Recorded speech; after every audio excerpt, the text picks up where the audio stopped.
नमस्कार दोस्तों, धर्म रहस्य चैनल में आप सभी का एक बार फिर से स्वागत है। आज हम लोग जो साधना के विषय में जानकारी प्राप्त करेंगे, यह साधना वैसे तो एक तामसिक साधना है और यह शमशान भूमि में ही की जाती है, किंतु फिर भी मैं यहाँ पर आपको इसके विषय में जानकारी दे रहा हूँ। इस साधना को शमशान सुंदरी यक्षिणी साधना कहते हैं, क्योंकि यह शक्ति शमशान भूमि में निवास करती है और वहां पर स्थित रहकर विभिन्न प्रकार के कार्यों को आपके संपादित कर सकती है। ये बहुत ही दुर्लभ और ज्यादातर अघोरी सिद्ध साधकों के द्वारा की जाने वाली साधना है। इस साधना को करने के लिए साधक मानसिक और शारीरिक दोनों तरीके से बलवान होना आवश्यक है, अन्यथा स्थितियां बिगड़ सकती हैं। किंतु फिर भी सिर्फ जानकारी के लिए आप लोगों के लिए मैं यह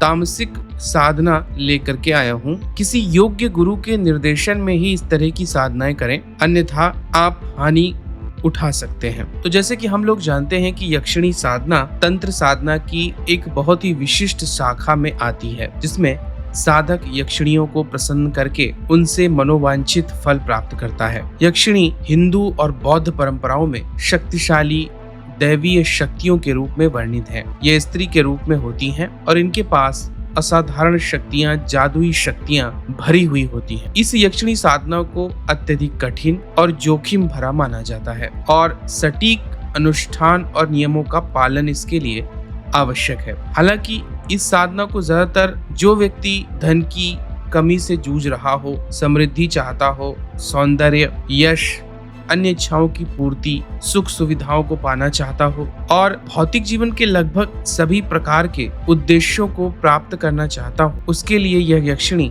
सब प्रकार के कार्यों को कर सकती है। लेकिन मैं जैसे बता रहा हूँ, यह साधना कोई साधारण साधना नहीं है, क्योंकि शमशान भूमि में ही इस साधना को किया जाता है और सिद्ध साधकों के लिए यह साधना उपयुक्त मानी जाती है, क्योंकि इस साधना में आपको खतरों से पूरी तरह जूझना ही पड़ेगा।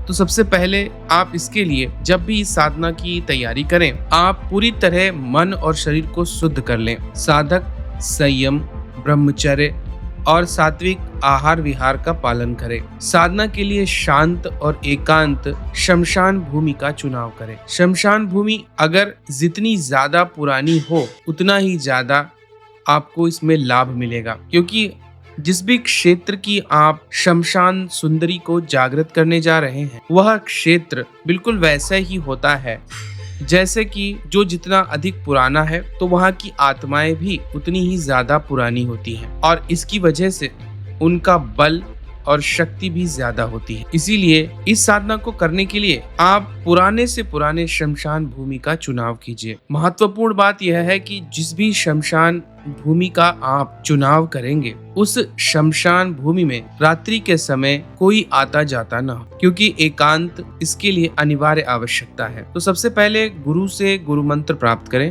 और गुरु मंत्र को प्राप्त कर लेने के बाद गुरु मंत्र का अनुष्ठान पूरा करें और इस साधना की विधि और उसका पूरा का पूरा विवरण प्राप्त करें। इस साधना के लिए आपको शमशान भूमि में ही निवास करना चाहिए। 41 दिनों की इस साधना के लिए आप, अगर यह शमशान भूमि नदी के किनारे है तो ज्यादा अच्छा होगा, ताकि आप रोजाना स्नान करके अपनी साधना में बैठ सकते हैं। इसके लिए सबसे पहले शमशान भूमि के जो भी स्थान को आपने चुना है, उस स्थान में अपनी कुटी बना लें और उस कुटी के अंदर यक्षिणी की प्रतिमा संगमरमर की अथवा उसका चित्र स्थापित कर दें।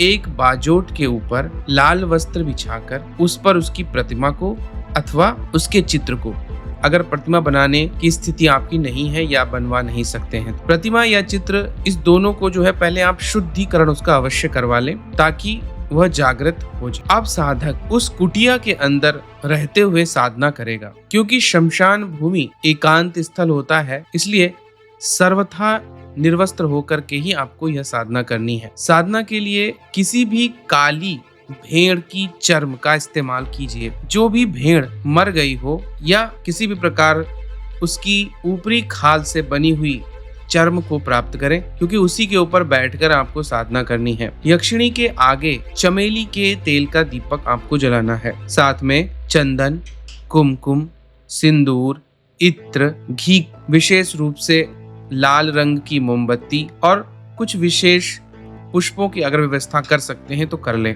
अब सबसे पहले गुरु मंत्र का जाप करें, एक माला। उसके बाद आप भैरवनाथ मंत्र, भगवान शिव मंत्र, शमशान भैरव मंत्र इत्यादि के मंत्रों का जाप करें। अपने चारों तरफ सुरक्षा घेरा अवश्य लगा लें। इसके लिए आप यक्षिणी कवच का इस्तेमाल भी कर सकते हैं, या फिर आपने जो भी कवच सिद्ध किया है उसको लगा सकते हैं। यह साधना रात्रि में ही की जाएगी।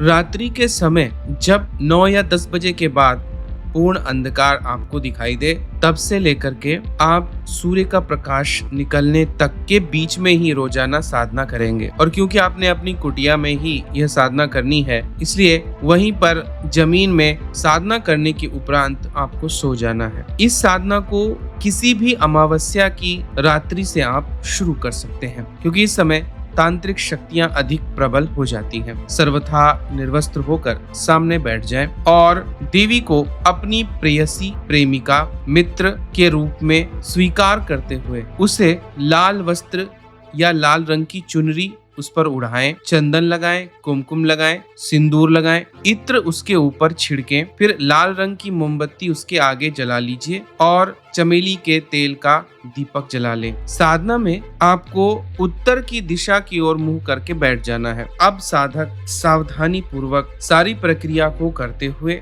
यक्षिणी के मंत्रों का जाप शुरू करे। रोजाना आपको 90 माला मंत्र जाप करना है। मंत्र जाप करने के दौरान आपको विभिन्न प्रकार के अनुभव हो सकते हैं। यह शक्ति बहुत प्रबल मानी जाती है और हमेशा यह ध्यान रखें कि आपको इनसे मानसिक रूप से प्रेम करते हुए आगे बढ़ना है।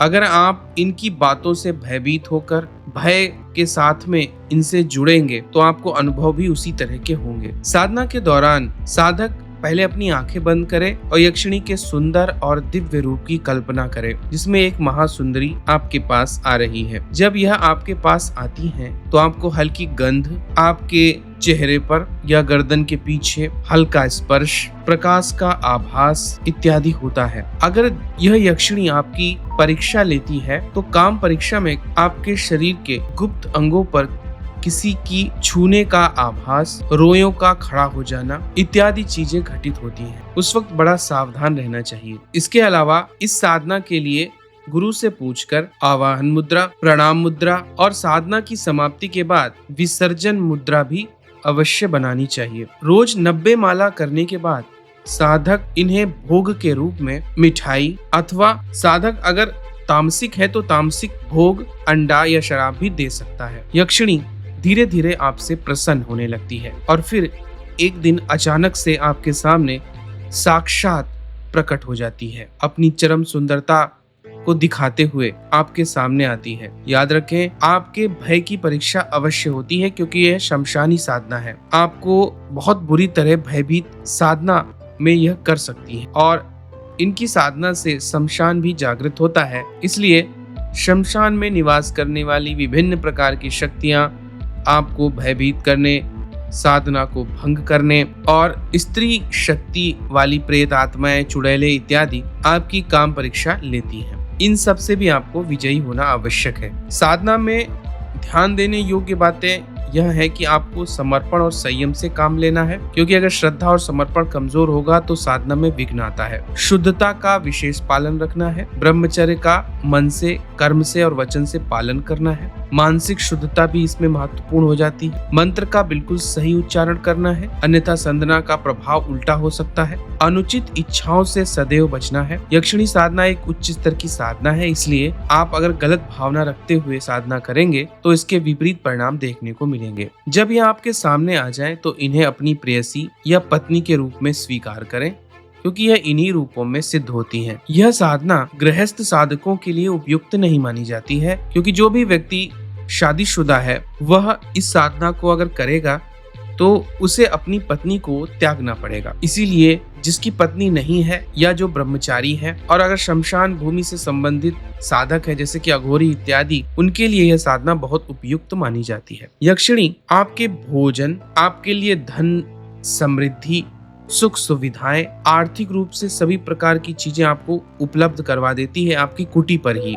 इस यक्षिणी की साधना से साधक का शरीर, मानसिक सौंदर्य दोनों ही निखर जाता है। साधक बहुत आकर्षक और सुंदर दिखने लगता है। यक्षिणी साधना से साधक की सभी इच्छाएं पूर्ण हो जाती हैं, चाहे वो धन से जुड़ी हो, समाज से, मान सम्मान से या फिर व्यक्तिगत इच्छा से। इतना ही नहीं, यह आध्यात्मिक उन्नति भी कराती है। लेकिन आपको मोक्ष के लिए गुरु मंत्र का सहारा अवश्य लेना पड़ेगा। यह एक बहुत ही शक्तिशाली यक्षिणी है और लगभग सभी प्रकार की आपकी इच्छाओं को पूर्ण करने की शक्ति रखती है। इसलिए इस यक्षिणी की साधना को करने की इच्छा सबके मन में रहती है, लेकिन यह गोपनीय यक्षिणी की साधना करने से पहले अपने आप को हर प्रकार से तैयार कर लेना चाहिए। अन्यथा साधना में सफलता की जगह आपको विभिन्न प्रकार की परेशानियों का भी सामना करना पड़ सकता है। उन लोगों के लिए साधना अच्छी है जो घर परिवार और समाज से दूर रहते हैं, उनको यह जल्दी और आसानी से सिद्ध होती है, लेकिन इनकी कड़ी परीक्षा तब भी वह लेती है। प्रसन्न होने पर यह शारीरिक सुख देने के अलावा आपको विशिष्ट प्रकार की सिद्धियां प्रदान करती है, जिसका उपयोग आप समाज के भले के लिए भी कर सकते हैं। तो ये थी जानकारी। मंत्र मैं अपने मुख से नहीं बोल रहा हूँ, आपकी स्क्रीन पर मैंने दे दिया है। इस साधना को भी सिद्ध करने से पहले कुबेर जी, भगवान शिव और शमशान भैरव को अवश्य प्रसन्न करना चाहिए। इसकी विधि अपने गुरु से हमेशा प्राप्त करें, क्योंकि इस प्रकार की साधनाओं में विभिन्न प्रकार की चीजें घटित होती हैं जिसका अनुमान साधक पहले से नहीं लगा पाता है। इसीलिए हर प्रकार की चीजों के लिए उसे तैयार रहना चाहिए। ऐसा साधक बड़ा ही योग्य, विद्वान और दुर्लभ तंत्रों में माहिर हो जाता है। लेकिन कभी भी इसकी शक्ति का दुरुपयोग ना करें। अपने अंदर काम, क्रोध, मद, लोभ और मोह को ना आने दें, तभी आपको यह साधना पूरा फल दे पाए। तो यह थी जानकारी एक दुर्लभ यक्षिणी साधना की, जिसे हम शमशान सुंदरी यक्षिणी साधना के नाम से जानते हैं। आशा करता हूँ आज का वीडियो आप लोगों को पसंद आया होगा। आप सभी का दिन मंगलमय हो। जय मां पराशक्ति।